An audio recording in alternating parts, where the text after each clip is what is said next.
What's up, y'all? Welcome back to another episode. Today I'm going to show you our post-harvest wash pack station setup. Let's jump into the video.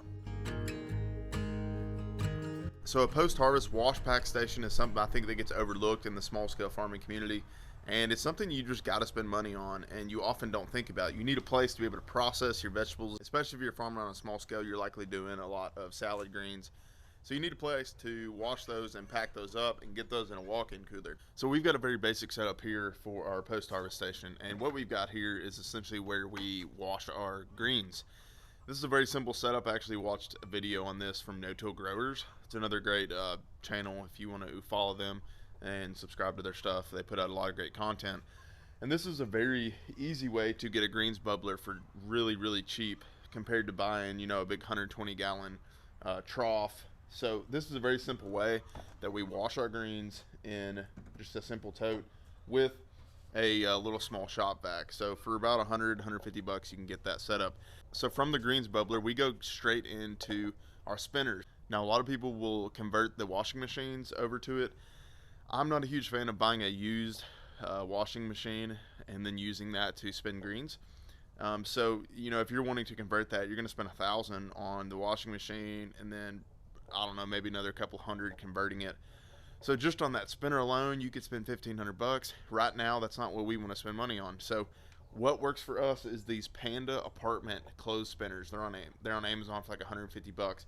So after we wash the greens in the tote here, they go into a strainer bag, and then we stick them into these spinners. There's a previous video I did on our full process of washing and packing our greens. I'll put a link to that video above.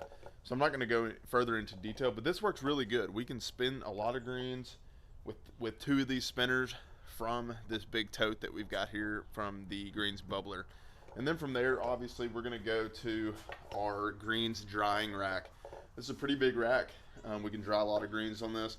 We just did a little upgrade. We used to have the box fans up top, which I think you see a lot when people build these lettuce drying racks. And we went with some more heavy-duty fans. We just want to get more air circulation on those greens to dry them faster. With small-scale farming, you've got to be efficient. If you want to see how I built this, I'll put a link above as well to that video. But this is a great little station for us. We did put it on wheels, so it can move around. If we're not using it, we can roll it over to the side of the garage. So from there, we've got our packing table. And when it comes to a wash pack post station setup, you want to keep it as efficient as possible. So it's all in a really tight area. Or, we've got the greens bubbler, we've got the spinners right here, we've got the drying rack, and then we've got the table here. This fridge is we use this for market, so just disregard the refrigerator. We use that for our farmers markets. Our eggs have to go into a refrigerator there.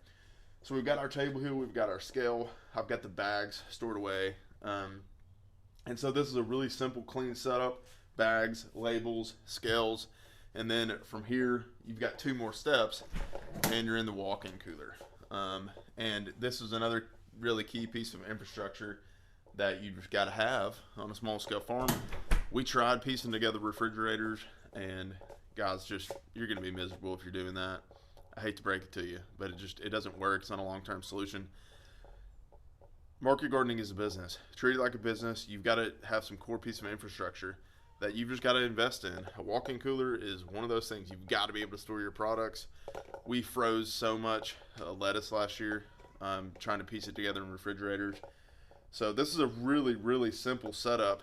Everything's streamlined from spinners, greens bubblers, drying rack, pack table, straight into the walk-in cooler. If you're curious how much it costs to start a small-scale farm, a market garden, I've got a video link above to that video that you can check out. That's something that I think a lot of people don't talk about, is what does it really cost to start up a market garden business. So check that video out, and if you found this content helpful, hit that subscribe button. Look forward to seeing y'all on the next video.